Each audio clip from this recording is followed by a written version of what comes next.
Hello! Pakita ko po sa inyo ang aking suha na bigyan ng aking kaibigan na si Kuya Jun Bakal. Galing pa daw po ito sa Bulacan. So, kala nyo, camera lang malaki, no? Hindi po. Susukat natin dito sa aking rice cooker. Ha? Ayan. Ayan. Tingnan nyo, oh. Hindi man lang na-shoot sa aking rice cooker, oh. Tingnan nyo. Oh. Ayan, oh. Super laki, no?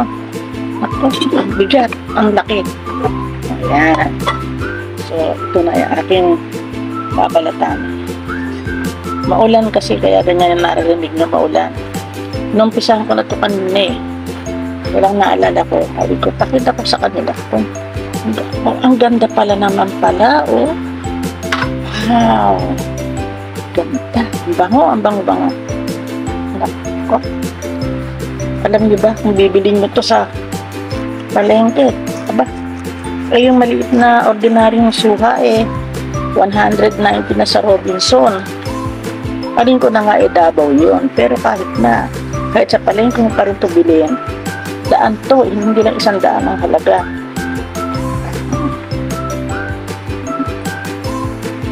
Dahan-dahan sabi nila, wag mo raw paluluwahain ng suha. Yung pagbibiyak na ganyan, wag mo raw hihiwain. Ibig sabihin, wag mo sasaktan. Maaskad daw. Alam niyo ba kung anong maaskad? Basta sa amin Tagalog, dapat daw maaskad. So, yan pa kayo ha. Kakaroon ng pangina.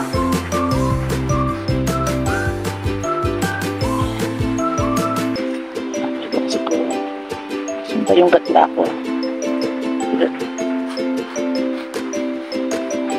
Laki, no? Parang may pumusat to.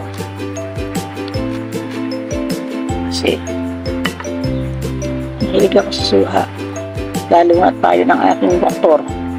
Kumain ako ng suha pag ako hindi makatulog. Kahirap naman pala tanggalin. Pero kahirap ka tanggalin. Teka, hindi pa pala dapat palang hiwa niya gano'n.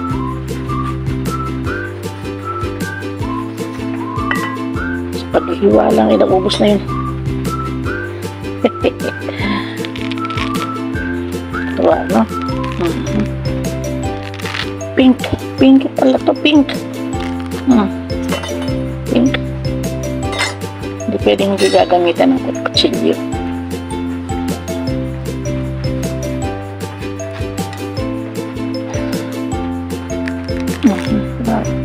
Hindi.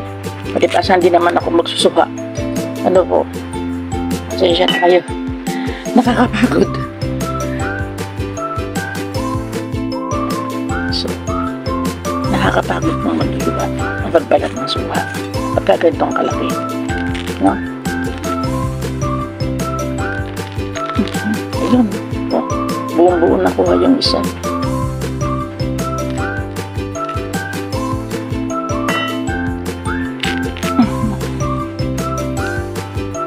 Pomelo,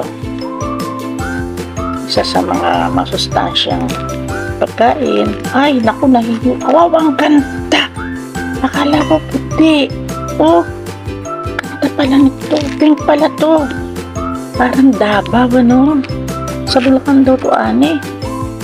Ganda, oh. Akala ko talaga yung pangkaraniwang suha lang na iba pangkaraniwang puti.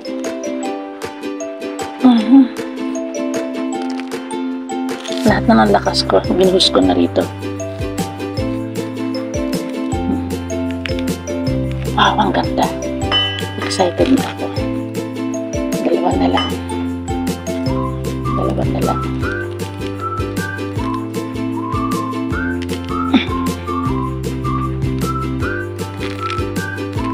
Uy. Hindi pwedeng hindi lumain. Uy.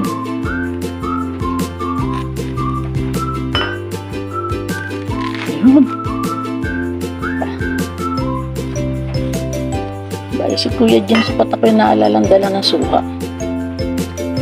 Hindi.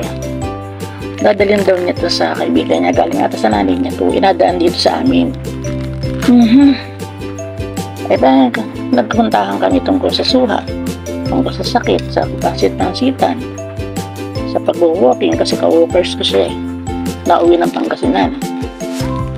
Yan. Hanggang sabi niya, ako, kaya meron akong dalang suha, ibibigay ko sa'yo. Anak, sabi ko, ang laki-laki lang, nakakatuwa. Excited na po akong biyakin. Nakakapagod.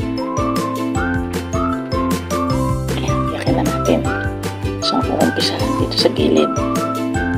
Pwede hindi hihiwain. Hindi kaya ng kamay kong anuhin. Hiwain na natin. Yan.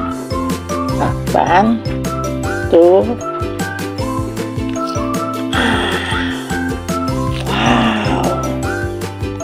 Wow. So yummy. Naku, ang sarap nito.